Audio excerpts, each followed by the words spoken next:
Did you know you can enjoy more trips and experiences early in retirement without increasing the risk you'll run out of money? I know that can sound too good to be true, but in this video, I'll show you exactly how you can do that. The one thing that can make spending early in retirement so dangerous and how to avoid it so you can enjoy retirement now without worrying about running out of money later. So if you want to spend more early in retirement, what's the risk you need to avoid? Well, this shows a $1 million investment in the S&P 500 in 1998. After 25 years, your investment would have grown to almost $5 million. But let me show you how the same investment would have turned out if you were retired and pulling money out of your portfolio. Instead of growing from $1 million to $5 million, you would have been completely out of money after just 17 years when you add in withdrawals to pay for retirement. So it makes complete sense why early retirees are scared to spend. It's not the market that wipes out your portfolio. It's taking money out at the wrong time, especially early on. But getting too caught up in that fear can lead you to a different trap that's just as costly. Because hiking national parks and trips overseas aren't the same in your 70s as they are in your 50s and 60s. If you don't enjoy your money while you're young and healthy, you can miss the chance to enjoy it altogether. So the question isn't just how do you protect your money, it's how do you protect it without sacrificing the chance to enjoy your money while you still can. Well, to explain this, I'm going to use these three glasses. The first glass represents what you can safely take out of your portfolio each year to pay for retirement. The second glass is your monthly living expenses, things like the mortgage, groceries, and insurance.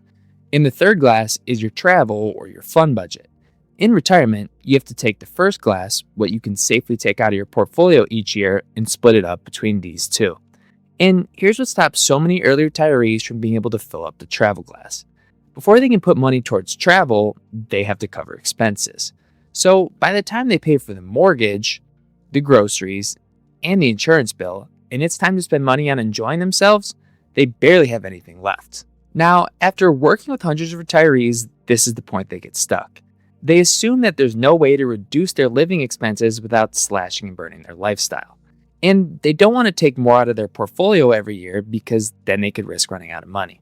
But what most of them don't realize is that there's actually a way to get more water into the travel glass without making retirement riskier or cutting a single thing from their lifestyle. So let me show you exactly how you can do that. Most people see this and think the answer is obvious. Save more. The more you have saved, the more you can put towards travel. But let's imagine you save an extra $100,000 before retirement. Only $4,000 or $5,000 of that would actually end up in the travel glass each year. And that helps, but there's actually a way to get 4 or 5 times more of that money into the travel glass right now while you're still young and healthy. Because you can actually pour some of your money from your expenses right into your travel budget while living the exact same lifestyle. Let me show you how. So most people spend the last 2 years before retirement putting as much as they can into savings, but only paying the minimum towards the mortgage or any other debt. But when you carry debt into retirement, it eats up your budget right at the start, when you're young and healthy and want that money going to travel. So instead of putting that extra money into savings, use it to pay down debt instead. You arrive at retirement with less saved, but more freedom with how you can use it. So let's go back to our three glasses. The portfolio glass didn't get any bigger, but by taking debt out of the expenses glass, more flows straight into travel instead. So it's the same lifestyle and the same portfolio, just more of it going where you actually want it. But the impact of paying off debt doesn't stop here. It actually opens up the opportunity to cut another one of early retirees' biggest expenses by tens of thousands each year. If your employer was paying for your health insurance before, this could easily add $2,000 to $3,000 per month to your early retirement budget. So instead of having more money for travel, it's stuck going towards insurance. But you may be able to pay thousands less than someone else for the same insurance just because you paid down debt before retiring. So the government offers a tax credit to help reduce the cost of health insurance. But the thing is, you only qualify if your income stays below a certain level. And in early retirement, your income is essentially whatever you take out from your portfolio. So when you need less from your portfolio because you paid down debt, your income stays lower. And when your income stays lower, now you can qualify for the tax credit. In the same plan that was costing you and your spouse $2,500 a month could easily drop all the way down to $500. So let's go back to our three glasses, because now we've shifted a second thing out of the expenses glass. That health insurance bill that was eating tens of thousands a year is now a fraction of what it was. And all of that flows straight to travel instead. Now, you might be thinking, okay, but if I need to pull less from my portfolio to qualify for that tax credit, does that mean I'm stuck spending less? That's exactly what most retirees assume. But it's not always true. Let me show you why. When the government decides whether you qualify, they only look at one thing: the income number that shows up on your tax return. And what most retirees don't realize is that this is a completely different number than what you're actually spending. Let's say you're taking all of your spending money out of your IRA. Every dollar you take out shows up on your tax return. So if you take out too much, you could quickly lose your health insurance credit. But if you pull that same amount from a brokerage account instead, only a portion of what you take out shows up on your tax return, not the full amount. So even though you're spending the same amount, the government sees a much lower number, meaning you keep the tax credit. So when you're strategic about where you withdraw money from, you don't have to choose between saving on insurance and actually getting to enjoy your retirement. And here's what surprises people most about this strategy. When you take money from your IRA, you have to pay taxes on every dollar, because everything you take out shows up on your return. So the taxes are a non-negotiable expense, just like the rest of your monthly bills, because you have to pay them to access your money. But when you take money from your brokerage account and less shows up on your return, that also means you pay less in taxes. So back to those three glasses, because now a third thing has shifted out of the monthly expenses glass and into the travel glass: the taxes that were eating into your budget every time you made a withdrawal. So that's the first half of the problem solved: more of your money going where you actually want it. But the second half is about protecting against a risk that can undo everything we've accomplished. So every year, we start with what we can safely take out of your portfolio and have to decide how to split that money up. And everything we've done so far means more of what comes out of the portfolio goes toward the life you actually save for, not towards obligations and bills. But all of this assumes that the first class, what we can safely take out each year, stays the same size. And we know that isn't always guaranteed, because when the market crashes, it's like dumping some of that water out. Your portfolio is smaller, so the amount that's safe to take out drops too, and we suddenly have less to work with. So when the market drops and there's suddenly less to work with, how do you protect your ability to keep spending? Well, it starts with something most retirees completely underestimate, and it's something you can put in place before the market ever drops. So JP Morgan looked at retirees across all different wealth levels and tracked how much of their spending came from guaranteed income. And what they found was that the higher that percentage was, the more they spent. And it didn't matter whether they had 1 million saved or 5 million. The pattern was exactly the same. More guaranteed income meant more confidence to spend. And that feeling of safety isn't just psychological. When part of your expenses are covered by guaranteed income, your portfolio needs to cover less. And needing less is what protects you from having to drain your portfolio when it's already low from a market crash. So the question is, where does that guaranteed income come from for an early retiree? Well, most people have been told that waiting until 70 maximizes their Social Security benefit. And in some situations, that's true. But for an early retiree who wants to maximize how much they spend early on, claiming Social Security early gives you the income floor the data shows makes the biggest difference.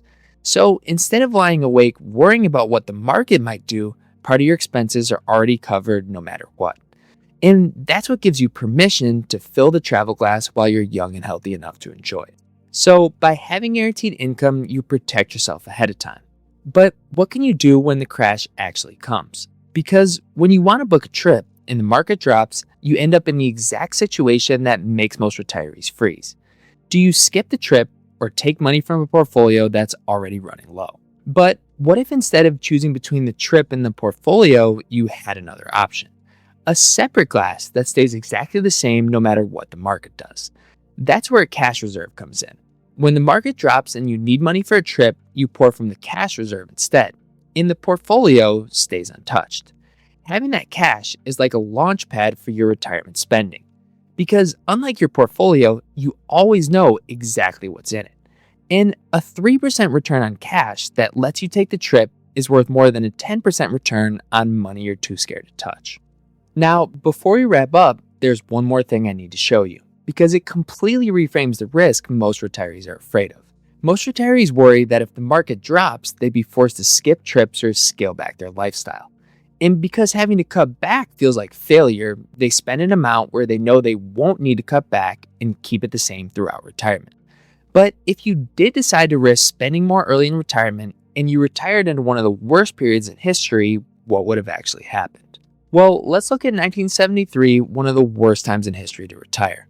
This green line shows if you started off spending more, then adjusted how much you spent based on how the market performed.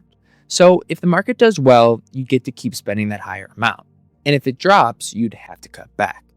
Then the black line is if you started off spending less, so you wouldn't have to cut back even in the worst of markets. You spend the same amount every year, no matter what.